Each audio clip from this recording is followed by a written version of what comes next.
Selamat datang di praktikum ketiga, penginderaan jauh ke lautan, yang akan dilakukan pembahasan mengenai pemetaan penggunaan lahan atau land use. Tujuan dari praktikum ketiga ini adalah, pertama, mampu dan memahami pengoperasian software GIS untuk pengolahan penggunaan lahan. Yang kedua, mampu membuat klasifikasi unsupervised dan supervised dalam pemetaan penggunaan lahan atau land use. Yang ketiga, menginterpretasikan peta penggunaan lahan atau land use dari data yang diolah. Klasifikasi unsupervised atau tidak terbimbing adalah pengelompokan atau pengklasifikasian dilakukan oleh komputer. Pengklasifikasian ini dilakukan berdasarkan algoritma yang diterapkan oleh komputer. Biasanya klasifikasi ini digunakan sebagai efisiensi dan peningkatan visualisasi hasil dari pengambilan citra. Kemudian, klasifikasi supervised atau terbimbing adalah pengelompokan yang dilakukan oleh pengguna. Selanjutnya, data yang kita gunakan adalah data citra Landsat 8 yang dapat diambil di website USGS atau United States Geological Survey yang diluncurkan pada tahun 2013. Citra Landsat ini memiliki dua sensor, yaitu OLI dan TIRS. OLI adalah Onboard Operational Land Imager, dan TIRS merupakan Thermal Infrared Sensor yang dilengkapi oleh 11 band. Kelebihan dari Landsat 8 ini adalah memiliki band NIR atau Near Infrared, dan sensor yang kita gunakan pada praktikum ini adalah sensor OLI. Software yang akan kita gunakan adalah Microsoft Excel, Envi, dan ArcGIS. Fungsi dari setiap software adalah Envi. Pertama, cropping wilayah, koreksi radiometrik, pen sharpening, klasifikasi, baik supervised dan unsupervised. Sedangkan Excel digunakan untuk akurasi titik dengan Google Earth. Kemudian ArcGIS dilakukan simbologi dan layouting. Setelah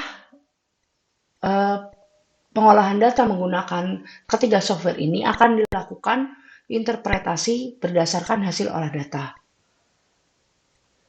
Sekian penyampaian materi dari praktikum 3 penginderaan jauh ke lautan. Selanjutnya akan dilanjutkan penyampaian olah data dan kalian bisa sambil mencobanya. Selamat mencoba. Selamat datang di praktikum 3 Inderaja Kelautan tahun 2022. Di sini kita akan mengolah data land use ataupun penggunaan lahan. Untuk langkah awal, teman-teman bisa langsung buka aja aplikasi Envi. Setelah itu pilih file, open as, kemudian pilih Landsat, lalu pilih Geotipe with metadata. Setelah itu pilih format MTL dengan format TXT, kemudian open.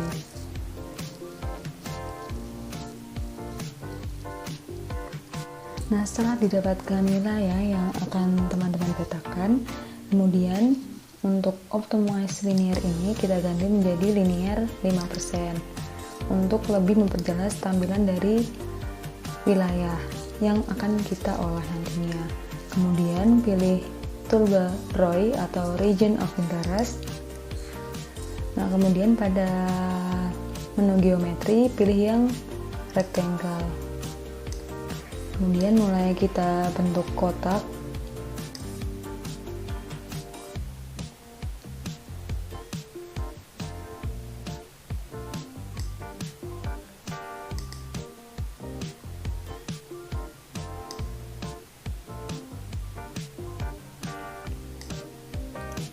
Setelah seperti ini, teman-teman bisa langsung aja klik kanan accept rectangle atau bisa langsung tekan tombol enter pada keyboard. Setelah itu kita ke menu option, lalu pilih subset data with ROIs. Kemudian untuk outputnya kita ganti dulu menjadi crop.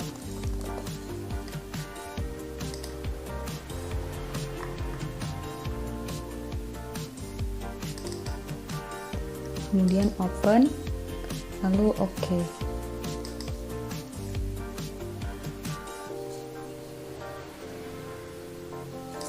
Nah, setelah membentuk seperti ini, teman-teman langsung aja unchecklist layer yang tidak digunakan.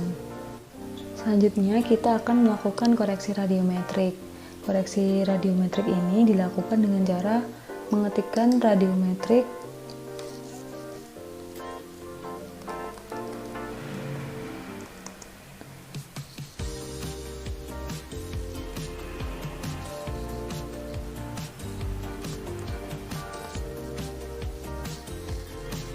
Untuk langkah selanjutnya, kita akan melakukan koreksi radiometrik. Koreksi radiometrik ini kita lakukan dengan cara mengetikkan radiometrik calibration pada toolbox. Kemudian langsung klik saja 2 kali. Kemudian untuk input filenya ini kita pilih crop yang sudah kita simpan pada langkah sebelumnya. Kemudian pilih OK, kemudian pilih yang apply flash setting. Kemudian ganti output file name-nya menjadi radiometrik.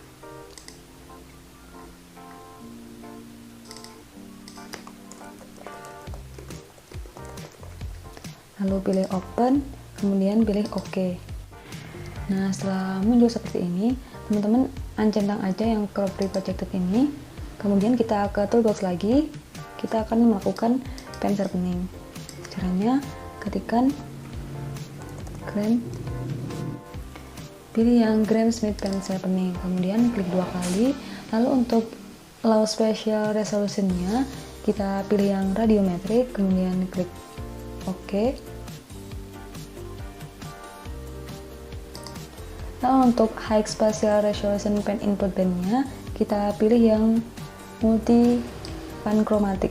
Cari yang MTL multi panchromatic. Kemudian pilih OK. Nah, untuk sensornya ini kita ganti menjadi Landsat 8 oli. Kemudian untuk resampling-nya kita ganti menjadi nearest neighbor. Kemudian untuk output-nya tetap menggunakan NV. Lalu untuk output file name-nya kita ganti menjadi pen sharpening.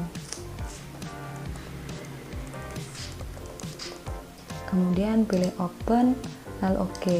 Setelah itu kita tunggu prosesnya selesai dulu sampai ada layer baru di layer manager. Nah, setelah muncul layer baru, kita unchecklist dulu yang radiometric projected, melakukan uji klasifikasi. Nah, untuk klasifikasinya ini sendiri terdapat 2 jenis. Yang pertama yaitu unsupervised classification dan yang kedua supervised classification. Yang pertama kita akan melakukan unsupervised classification dulu. Caranya pada toolbox kita ketikkan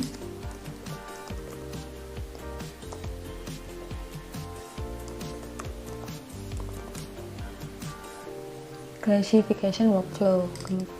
Kemudian pilih yang classification workflow. Setelah itu kita pilih yang no. Kemudian untuk raster file ini kita input dulu menggunakan data pen sharpening. Pilih yang pen sharpening.dat lalu OK.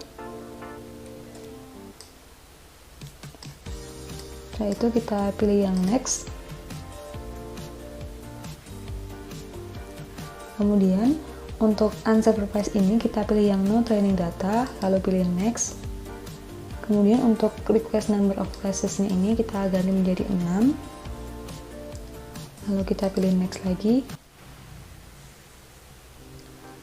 Nah, setelah muncul seperti ini, jangan lupa untuk mencentang enable smoothing, lalu mencentang enable aggregation.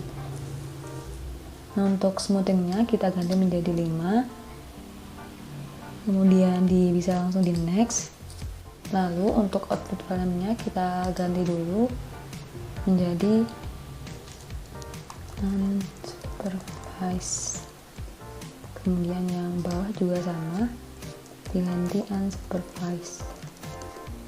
Kemudian pilih finish.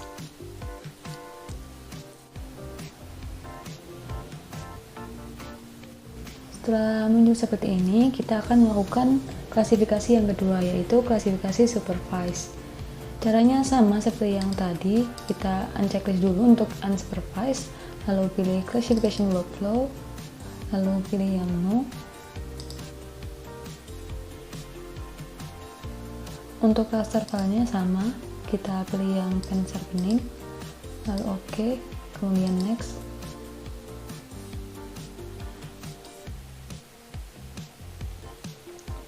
Nah, untuk supervised classification ini kita pilih yang use training data, lalu pilih next.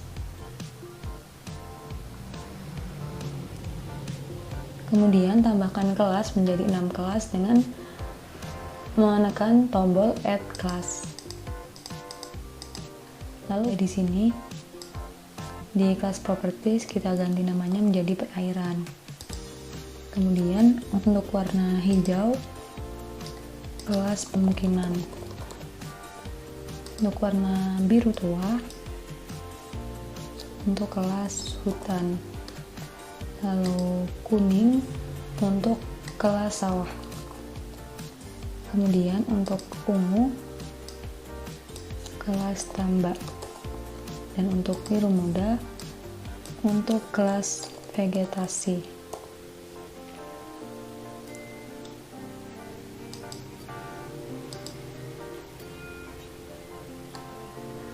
Setelah itu kita pilih yang perairan, kemudian pilih yang polygation annotation ini, lalu kita mulai digitasikan mana wilayah perairan.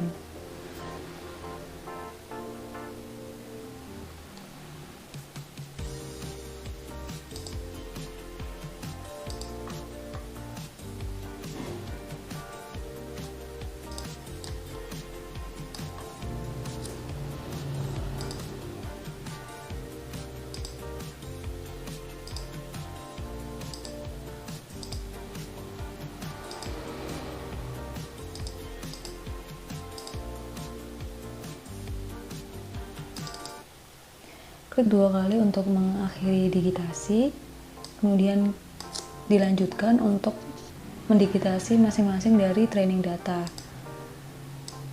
Sama, pilih pemukiman, kemudian kita zoom dulu untuk mengetahui wilayah pemukiman.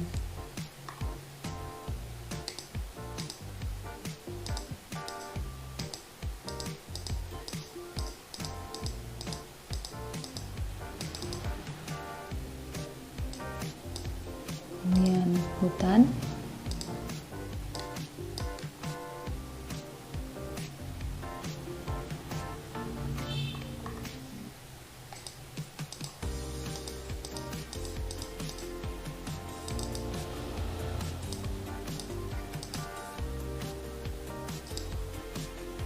lalu sawah,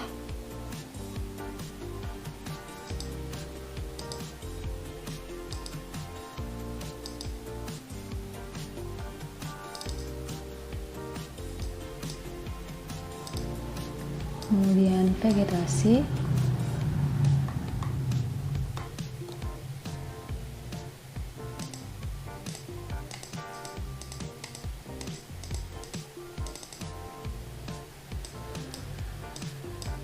kemudian tambak,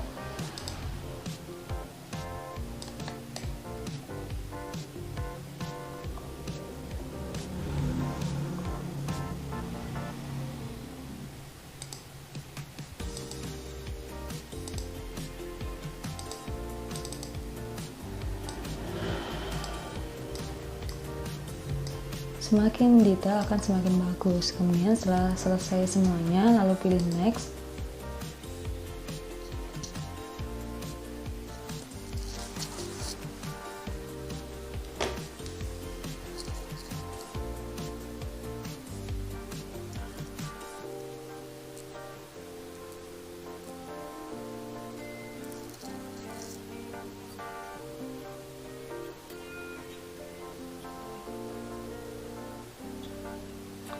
Kemudian untuk smoothing ini jangan lupa di checklist. Lalu untuk angkanya kita ganti menjadi 5. Kemudian next.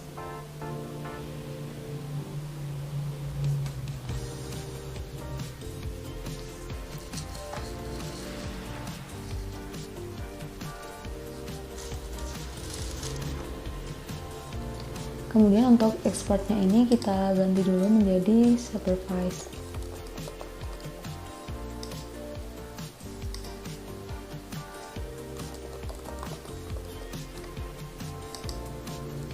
Lalu pilih yang finish. Selanjutnya kita akan melakukan uji akurasi. Nah, uji akurasi ini sendiri dilakukan pada klasifikasi supervised maupun pada klasifikasi unsupervised. Sebagai contoh, kita akan melakukan uji akurasi untuk supervised. Nah, teman-teman buka aplikasi Google Earth dulu, kemudian pada NV pilih toolbar crosshairs, lalu arahkan kursor value-nya ini ke masing-masing kelas yang sudah kita olah tadi. Misal yang ini merah untuk perairan, kita copy dulu titiknya, kemudian kita cocokkan di Google Earth.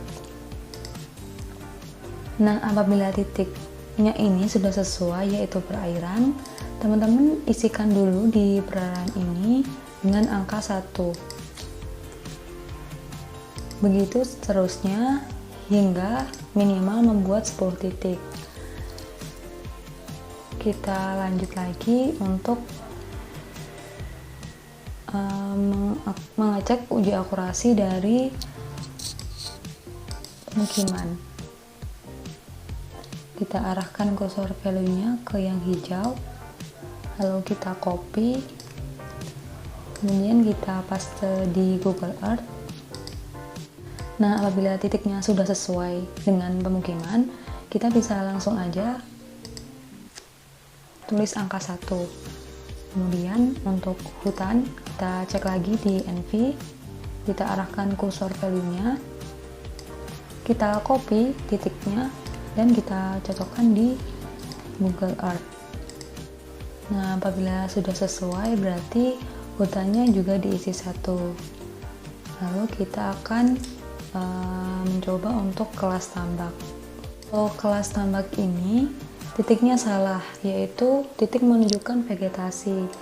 Nah, untuk kelas tambak ini kita isi di vegetasinya 1. Begitu seterusnya. Nah, Excel yang ini hanyalah contoh. Nanti teman-teman isi sendiri sesuai dengan wilayah yang sudah teman-teman olah. Melakukan uji akurasi untuk titik yang unsupervised, teman-teman bisa langsung aja unchecklist yang supervised lalu checklist yang unsupervised. Untuk nilai overall akurasi pada Excel, apabila nilainya semakin dekat dengan 100%, maka semakin baik akurasinya. Sedangkan untuk user akurasi maupun produser akurasi dibagi menjadi 2, yaitu apabila user akurasinya lebih besar daripada produser akurasi, maka disebut underestimate. Artinya, hasil klasifikasi kurang dapat merepresentasikan wilayah kajian. Sedangkan apabila produser akurasi lebih besar daripada user akurasi, maka disebut overestimate. Artinya, hasil klasifikasi berlebihan untuk merepresentasikan wilayah kajian. Nah, untuk interpretasi ini nantinya kalian sebutkan tiap kelas beserta warnanya. Kemudian diikuti dengan analisa nilai overall akurasi dan nilai UA serta PA masing-masing kelas. Setelah melakukan klasifikasi dan uji akurasi, kemudian kita akan melakukan tahap routing. Caranya sama seperti praktikum sebelumnya, yaitu kita akan masukkan add data dulu. Nah, add datanya ini kita masukkan supervise SHP, kemudian pilih yang add, lalu klik kanan pada layar supervise, pilih properties, kemudian pilih simbology, lalu pilih yang show categories. Setelah itu untuk value file-nya kita pilih yang class name, kemudian pilih yang add all values, lalu uncentang untuk all other values, kemudian klik apply, lalu pilih yang OK. Setelah itu ubah dari outline color-nya menjadi no color. Lalu untuk warna fill color ini disesuaikan dengan kreasi masing-masing. Nah, lakukan hal yang sama untuk simbologi data dari unsupervised. Di video ini hanyalah simulasi simbologi dari data supervised. Kemudian, pewarnaan dan layouting disesuaikan dengan kreativitas masing-masing. Untuk output project dari praktikum 3 kali ini ada 2 peta land use, yaitu peta untuk unsupervised dan peta untuk supervised. Sekian video praktikum 3 kali ini. Apabila ada yang kurang jelas bisa ditanyakan ke asisten kelas masing-masing. Terima kasih.